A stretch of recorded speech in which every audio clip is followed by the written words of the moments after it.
Good morning, I'm Brian Reagan. This is Tyler Kelly. and welcome you to Mornings with Brian and Tyler. Today we're in the Gospel of John, chapter 16, verses 25 through 33. Tyler? These things I have spoken to you in figurative language, but the time is coming when I will no longer speak to you in figurative language, but I will tell you plainly about the Father. In that day you will ask in my name, and I do not say to you that I shall pray the Father for you. For the Father himself loves you because you have loved me, and have believed that I came forth from God. I came forth from the Father and have come into the world. Again I leave the world and go to the Father. His disciples said to him, See, now you are speaking plainly, and using no figure of speech. Now we are sure that you know all things, and have no need that anyone should question you. By this we believe that you came forth from God. Jesus answered them, Do you now believe? Indeed the hour is coming, yes, has now come, that you will be scattered each to his own, and will leave me alone. And yet I am not alone, because the Father is with me. These things I have spoken to you, that in me you may have peace. In the world you will have tribulation, but be of good cheer, I have overcome the world. All right.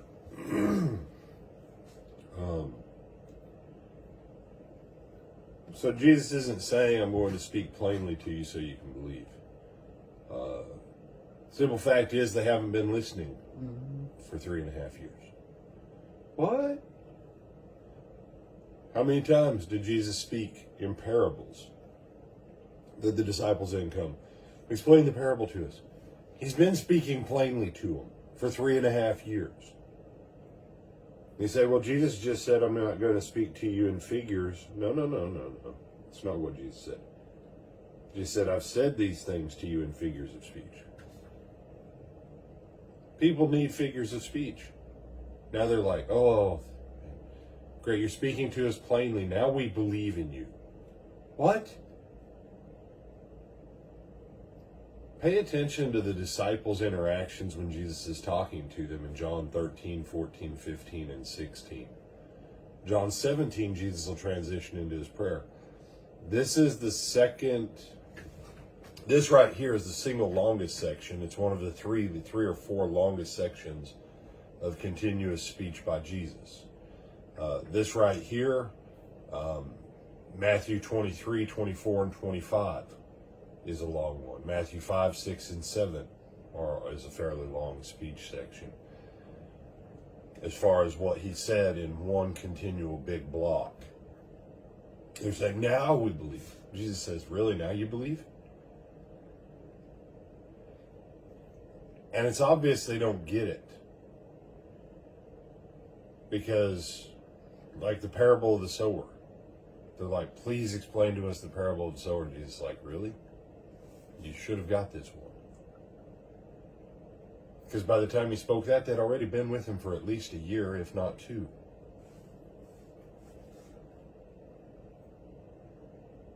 He said, why are you saying this? Because after 20 plus years in ministry, full time, and 35 or 36 years since I started preaching the gospel, I've learned one thing, that what the disciples said here, I've listened to people in church who've been Christians for 20, 30, 40, 50, 60, 70, 80 years. Say, I just don't understand what Jesus meant. What? Here's how you learn what Jesus meant. Read it, meditate on it. Read it, meditate on it. Take action on the stuff that's obvious you should be doing. And when I say read it, I mean read it aloud. Hear the words with your actual ears. Don't just hear it in your mind. And then have ears to hear.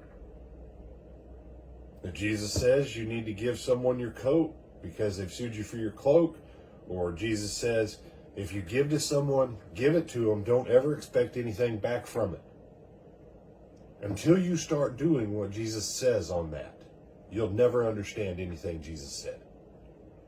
Because if you can't do that, what makes you think you'll understand the mysteries of eternity that he spoke? I don't have my wallet with me, but if Tyler says, Brian, can I borrow $5 from you? My answer to that is no. I'll give you $5. And if you choose to pay me $5 back later on, that's on you. But I give you the $5 and you go about your way, brother. Why? Because you're trying to be holier now. No.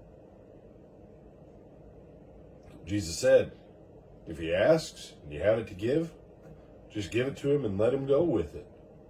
Don't expect it back. They haven't been doing the simple things that Jesus told them to do. They've been playing games and jockeying for position, thinking it was all about politics. And they've missed it. And so the only word now that Jesus can give them is that final word. I've said this to you so that in me you may have peace. Outside of him, no peace. In the world, no peace. In him, situated in him, they can have peace. In the world you will have tribulation, but be of good courage, or but take good courage. I have overcome, I have conquered the world. This should make you think of 1 John 5. Who is he that overcomes the world but he that believes that Jesus Christ is the Son of God? And our faith is the victory that overcomes the world. As you go through this week, I want to encourage you. Listen to what Jesus has actually said. Start doing some of the simple things Jesus said to do, so that you'll understand. Because until you start being obedient and doing what he told you to do on the things you do understand, you will never, never, never understand anything else he ever taught. With that, I'm Brian Reagan. This is Tyler Kelly. And we bid you good morning and good day. And we forgot to say at the end of our Monday and Tuesday recordings, if you caught us Sunday evening with our VBS and Sunday church services, you realize that we had about a 45-minute adult class period. And we will have that Monday, Tuesday, Wednesday while our VBS is going on. Tyler, what time do we bring the kids in? We'll bring the kids in at 6:45. 6:45, and we keep them until about what time? 7:05ish. 7:05. So watch during that time, enjoy that initial lead-in, and then the kids will break for their classes. And then we will have the adult class on the same topic that the kids are studying, the same passage. Sunday night it was Nebuchadnezzar. I had a real good session out of Daniel 3. We're looking forward to the other sessions coming up Monday, Tuesday, and Wednesday. So don't miss out on the adult Bible time. If you're available, catch it. 7:05 to about 7:45, 8 o'clock. That we will take an entire chapter of Scripture, of some great theme or event, and we'll apply it into our day-to-day lives. So look forward to seeing you again tonight, and then obviously tomorrow morning. Anything else? No, sir. All right. Till then.